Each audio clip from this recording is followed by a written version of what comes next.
জ্বালানি খাতের অর্থনীতিতে দৃষ্টান্ত স্থাপন করল অন্তর্বর্তীকালীন সরকার। মাত্র এক বছরের কম সময়ে $650 মিলিয়ন বেশি জ্বালানি বকেয়া পরিশোধ করল বাংলাদেশ। নোবেলজয়ী অর্থনীতিবিদ ডক্টর মোহাম্মদ ইউনূস যেন দৃষ্টান্ত স্থাপন করলেন, সদিচ্ছা থাকলে একটি দেশের অর্থনীতিকে টেনে তোলা যায় একেবারে তলানি থেকেও।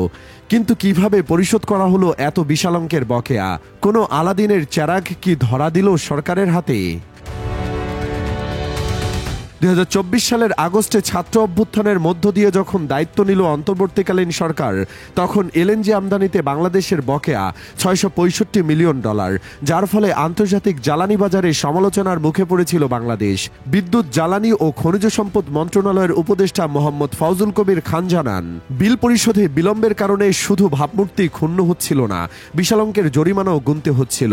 তবে ক্ষমতাচ্যুত স্বৈরাচার হাসিনা যেখানে দেশের অর্থ লুট করে বিদেশে পাচারে ব্যস্ত ছিল, সেখানে ডক্টর ইউনূস তার সদিচ্ছা, স্বচ্ছতা ও দক্ষ ব্যবস্থাপনায় মাত্র 8 মাসেই একটি ভিন্ন বাংলাদেশ উপহার দিয়েছেন।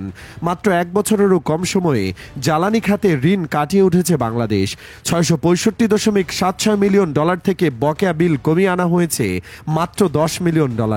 এরই মধ্যে মার্কিন কোম্পানি শেভরনের $237.55 মিলিয়ন ও কাতার ওমানের $317.48 মিলিয়ন বকেয়া পরিশোধ সম্পন্ন হয়েছে।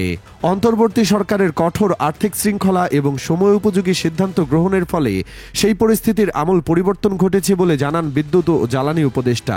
বিভিন্ন অপ্রয়োজনীয় খাত থেকে খরচ কমিয়ে কিংবা অপ্রয়োজনীয় প্রকল্প স্থগিত করে এ বকেয়া পরিশোধ হয়েছে। ফলে স্বভাবতই প্রশ্ন উঠছে, জ্বালানি খাতে কি পরিমাণ অহেতুক ব্যয় করেছে স্বৈরাচার হাসিনা?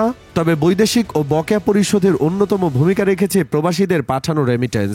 ডক্টর ইউনূসের প্রতি আস্থা বাড়ায় প্রবাসীদের বৈধ চ্যানেলে রেমিটেন্স পাঠানোর হার অনেক গুণ বেড়েছে। ফলে বাংলাদেশের রিজার্ভে যুক্ত হচ্ছে পর্যাপ্ত বৈদেশিক মুদ্রা। বাংলাদেশ ব্যাংকের তথ্য অনুযায়ী 2023-24 অর্থ বছরে রেমিটেন্স এসেছে $23.92 বিলিয়ন। অন্তর্বর্তী সরকারের অধীনে 2024 সালের আগস্ট থেকে অক্টোবর পর্যন্ত 3 মাসেই এসেছে $7.03 বিলিয়ন, যা দিয়ে শোধ করা হচ্ছে বৈদেশিক ঋণ।